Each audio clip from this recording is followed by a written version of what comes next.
Josh, you're out here representing TCU again, Big 12 Media Days.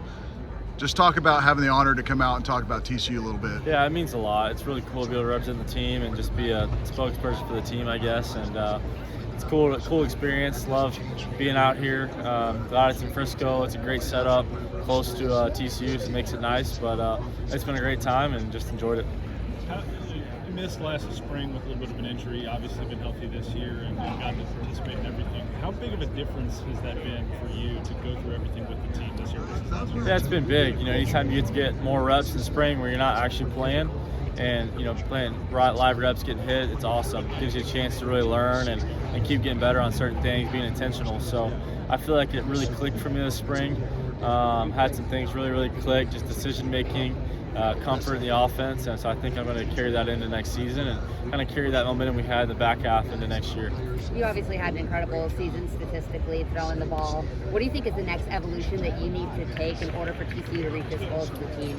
I think it goes back to what I was saying, just decision making and just maturing as a quarterback, making good decisions. And I think the more you play, the more reps you get, it just kind of naturally happens. At least it has for me. So I feel more comfortable than I ever have. I feel like some things really clicked this spring. As far as just decision making, operating the offense, getting us in a good position to be successful. So I think that's what's going to take for me to be able to lead our team in the Big 12 Championship. When you think about the offense, maybe your biggest strength. Sonny said he thinks your biggest strength might be the way you're able to inspire your teammates. Curious, where did you kind of develop that leadership style? I don't know. I think that's just kind of maybe how I've been. I just always my parents are that way. My dad is a really encouraging guy. I think just trying to be an encourager, uplift people, and bring the most out of guys. I think that's just something I've always loved, something I've always tried to do, and so I think that's just kind of developed over my time here and as I've grown up. You talked about the offense a little bit, but just as a whole, how do you think the offense has grown and improved in year 3 independent? Yeah, it's crazy to look back on what we did in 2023 to now. I mean, the transformation has been really wild, and so I think we've really found ways that to cater to our personnel. We talked about last year with Savion, put him in the backfield. I mean, we don't do that. You don't know how the back half of the season ends up. So it's just a props to Coach Briles, our offensive staff, for their creativity and just matching the personnel to what we do. And so I think we've found some more things that I'm comfortable with that really fit my game. And I think we're going to really hone in on those things going forward. And this season, I'm really confident what we're going to do because of the back half and the things we found that I like, and we found some more things this offseason that I like. So it's going to really transfer and be good for us. When you look at the offense, everyone's going to ask about the loss of Jack, Savion, and JP. But what did you see from those guys that came in like Manjack and Jordan, and just what you got returning in a guy like Eric? Yeah, I mean, Manjack is a really special guy. Big dude, 6'3", 215. But you line up and you see him, and guys underestimate his speed. He runs right by people, he can make plays down the field, but he's also a really good possession receiver, can make catches in space and conflict and in coverage. And so excited about what he brings to the table. Jordan Dwyer has tremendous feel. I love guys with feel. Reminds me of guys like Jack Best that you can throw them open. They know when they're open. Just because they might look covered, they still think they're open. So when guys think like that, you can throw them open and allow them to make good plays. And so that's something I love. Eric, obviously, he's going to be really special this year. I expect a lot from him. With those 3 guys right there are top of the caliber guys in the country. Not just in the Big 12, but in the country. And so that's something we've always had is good receivers, and I don't expect any drop off this year.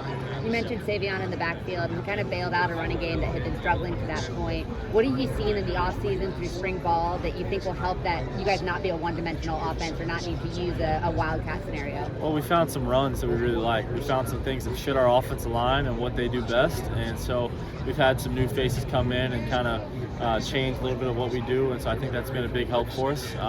We've got some young running backs who are really talented guys, didn't get many opportunities last year. And then we've got guys like Trent Battle who have been here for 4 or 5 years, and Trent's going to play a big role in our offense. And then we brought a guy in from UTSA, Corey Barnes, and he's a stud too. So we've got a lot of guys that should be able to help that room, and then our offensive line is further along right now than they were at any point last year. So it's a big confidence boost for me. big confidence boost for our coaching staff, and I expect a lot from our offensive line in the run game.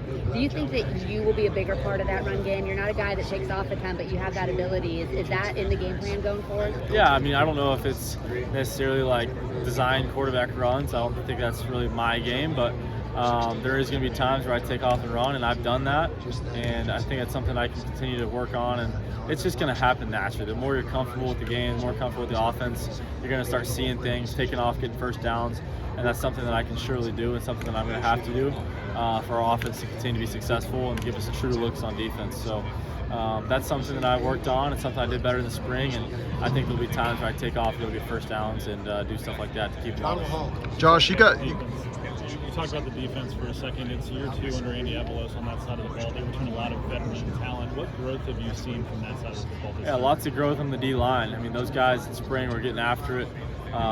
We needed some run stoppers, some guys inside that could really plug gaps, and I think we found some guys that can do that. Now the big thing is just keeping them healthy and giving them chances to make plays, and I think that's the great thing about Coach Avalos is he's very creative. He knows what works. He's been around the block, and we've got DBs that can make plays on the ball. Bud Clark, I mean, he's got the best ball skills of anybody in the country. So going against guys like that makes me better. And then our linebacker group, corner group, lots of experience. So expecting a big jump from them. I know they're going to play really well this year. Josh, this spring you guys had less than a handful of guys hit the portal.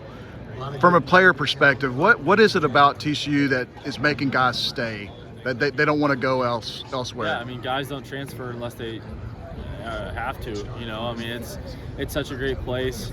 The school, the community, just Fort Worth. There's no other place like it. You can't go to school with 9,000 kids and then play in front of 60,000 on Saturday anywhere else. And so I think it's just a testament to the coaches Coach Dykes has brought in. Guys love the position coaches. They love Cause. They love the strength staff. And there's so many good things that come from the program that it's hard to leave. It's hard to sacrifice all that for something else. And so that's how I feel. That's how a lot of guys feel. And that's why many guys don't transfer. On that note, one of the guys that didn't leave that probably could have is Ken Seals. Yeah. You know, coming back for his final year, knowing that you're QB1, what does it mean to you to have that type of mentorship? And then how does that help you be a better mentor to the guys below, the younger guys below you? Yeah, Ken is a really, really talented player. I mean, he's literally one of the best quarterbacks I've been around. And I have full confidence that if he were to have left, that he could go start at probably most schools in the Big 12, I mean, honestly. So having a guy like that in the quarterback room is really special. Ken's a really, really good player, arm talent, just smart guy, and he's good for the room. Good culture guy. He's not selfish. And so when you have a quarterback room like that, it helps me be successful, helps us just have a certain energy about our room that really transfers to the rest of the team. So Ken is a great teammate, great player, and surely appreciative for him and all he's done for our offense and for our team. Josh, if you had to describe this team coming into the 2025 season with one word, what word would you use and kind of why? I mean, I'd put it into a phrase. I'd say we just got a chip on our shoulder. That's how I am. That's how I've always been. I've got a lot to prove, and we all feel that way. We've all got a chip, and so we're excited about just that opportunity to go prove what we can do. And guys like Bud Clark, he's got a chip on his shoulder. He's got a camera on his shoulder. He knows the game in and out, so I'm excited about it. Josh, it's your third center in 3 years. How do you adjust to that? And how's Darian doing, and what do you feel about it? Well, I mean, they're all kind of shaped a little different, so you got to get your hands in there a little different with certain guys. But, you know, Deary is just, he's a big guy. I mean, he's 300-something pounds, and he's a plug up there. So I'm excited about it. He's a tremendous player. He was my roommate for 2 years. Shared a bathroom, which don't recommend that, but he was an unbelievable guy, great teammate, and so I'm excited that he's up there. He's got all the capabilities to be a great center, great leader for our offensive line, so I'm excited about that. What are some things